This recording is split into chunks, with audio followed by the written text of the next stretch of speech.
এবারে জানাবো এক নজরে দৈনিক পত্রিকার শিরোনাম।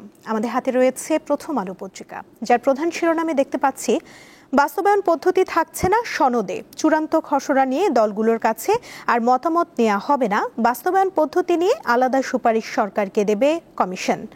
এদিকে এত সংস্কার প্রস্তাব নিয়ে গণভোট হওয়া সম্ভব? সালাউদ্দিন আহমেদ বিশেষ সাক্ষাৎকারে। যে প্রশ্নের জবাব দিতে হচ্ছে ছাত্র দলকে, ডাকসু প্যানেল পর্যালোচনা ৩। আমি নিজে গণরুম গেস্ট রুমের ভুক্তভোগী, সাক্ষাৎকারে বললেন আবিদুল ইসলাম। ৩৬ জুলাইয়ের সঙ্গে মিল রেখে ৩৬ অঙ্গীকার, শিবির সমর্থিত প্যানেল। এদিকে ৬ মাসে কিভাবে সংস্কার বাস্তবায়ন সম্ভব, প্রশ্ন রেহমান সোবহানের। দায়িত্ব থেকে সরানো হলো গাজীপুরের পুলিশ কমিশনার নাজমুলকে। যুগান্তর পত্রিকার প্রধান শিরোনামে দেখতে পাচ্ছি জনমনের শঙ্কা কাটাতে ২ বিবৃতি, দিনভর ৩ গুজবে অস্বস্তি। অন্তর্বর্তী সরকারের সমন্বয়হীনতা, উপদেষ্টাদের দায়সারা বক্তব্য। এদিকে দেশকে অস্থিতিশীল করার নতুন ষড়যন্ত্র, বিদেশ থেকে নির্দেশনা দিচ্ছেন আওয়ামী লীগ নেতারা। আরও দেখতে পাচ্ছি হাইকোর্টের আদেশ চেম্বার আদালতে স্থগিত, ডাকসু নির্বাচনে আর কোনো বাধা নেই। নির্বাচন স্থগিত ঘোষণায় ঢাবি বিক্ষোভে উত্তাল। চেম্বার আদালতের আদেশ সাধারণ শিক্ষার্থী সহ সবার মাঝে এনে দেয় স্বস্তি।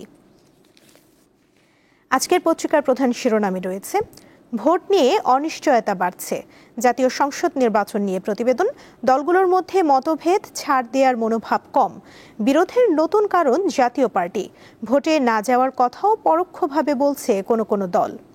এদিকে কোনো দলকে সমর্থন করে না যুক্তরাষ্ট্র, মার্কিন ভারপ্রাপ্ত দূত। আওয়ামী লীগ, জাপা সহ ১৪ দলের বিচারে একমত ২২ দল। সরকারকে সহযোগিতা করবে সেনাবাহিনী, রাষ্ট্রপতি ও প্রধান উপদেষ্টার সঙ্গে সেনা প্রধানের সাক্ষাৎ। সমকাল পত্রিকার প্রধান শিরোনামে দেখতে পাচ্ছি জাপা নিষিদ্ধের দাবির পেছনে আছে ভোটের হিসাবও, রাজনীতি নিয়ে প্রতিবেদন। আরও রয়েছে এখন থেকে পুলিশে এএসআই পদে সরাসরি নিয়োগ, ৪,০০০ পদ বাড়ছে অনলাইন জিডি ও তদন্তের জন্য। কালের কণ্ঠ পত্রিকার প্রধান শিরোনামে রয়েছে সর্বাত্মক সহায়তার প্রতিশ্রুতি সেনা প্রধানের, গুজবে কান না দেওয়ার আহ্বান, রাষ্ট্রপতি ও প্রধান উপদেষ্টার সঙ্গে সেনা প্রধানের সাক্ষাৎ।